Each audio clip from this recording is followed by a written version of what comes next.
Hello and welcome to my channel. My name is Dr. Dixie, aka Dr. Zoo, and I am an OBGYN. Today we will look at what to expect during your very first visit to the OBGYN's office. There are so many of you, or there are many people who have never been to an OBGYN before. Even some of you are old, others are young.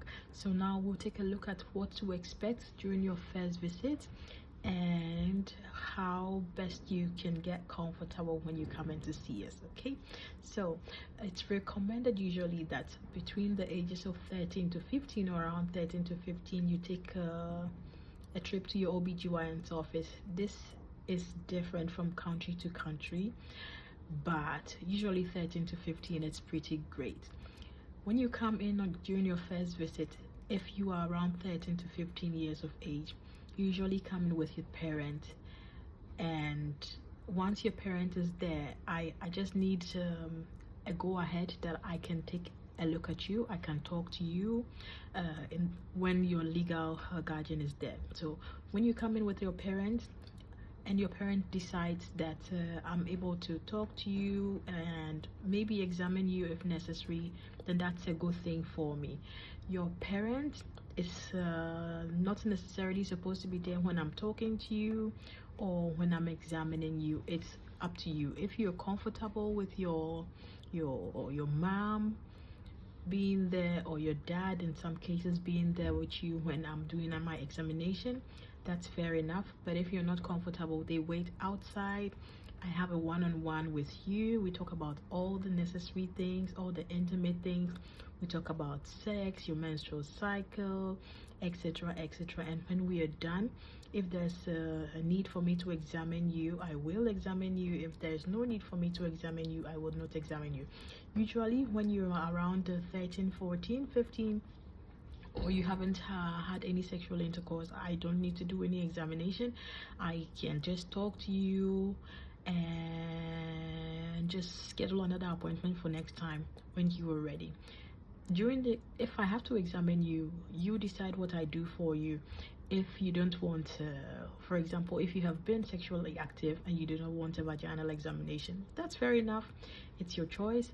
I don't have to do a vaginal examination. If you do not want an ultrasound scan vaginally, that's fine as well. If you don't want to talk to me about lots of details about your personal life, that's okay as well. You get to choose what you share with me, and I'm totally fine with that. If you are above 21, I would have to very likely do a vaginal examination, do a pap smear, do an ultrasound scan, and do a breast examination to make sure that everything is okay.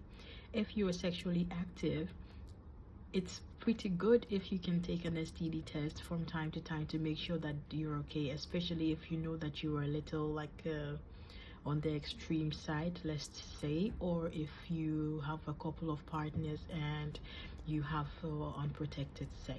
Okay, but otherwise, if you have a same partner, you'd have protected sex with that partner, it's usually okay. So when you come into my office, I would ask you about your menstrual cycle, if it is regular or irregular, how long it takes, when it started, if you need me to do anything about your menstrual cycle, if you need me to help you in any way. If you're sexually active, I would ask you about the kind of sex that you're having, if it is vaginal sex, if it is oral sex, if it is anal sex, the kind of people you're having sex with, if you're only a man or male to woman type of person, or if you do have sex with females as well. That's not a problem for me. I've heard so many things, so you telling me these things wouldn't surprise me in any way. If you are above 21, we would also look at how best to plan your yearly visits to make sure that everything is okay with you. And if you need me to help you with the contraceptives as well, we will talk about that. Usually before contraceptive use, I would ask you about your family history, and sometimes I would have to do blood tests to make sure that you are not at risk of blood clot formation. And once that test is negative, then I can start with a very low dose contraceptive or a type of contraceptive that would be helpful for you. So If you haven't taken a trip to the OBGYN's office before, we would love to see you there. It's an uncomfortable place for lots of people, but we are really kind people, and we always have a listening ear out. We love to listen to you. You don't have to prepare in any special way before you come to see me, or you go to see your obstetrician gynecologist. You don't have to shave, you don't have to dress in any special way. You can just come the way you are, and there's always a cabin or a place where you can change and get ready for an examination.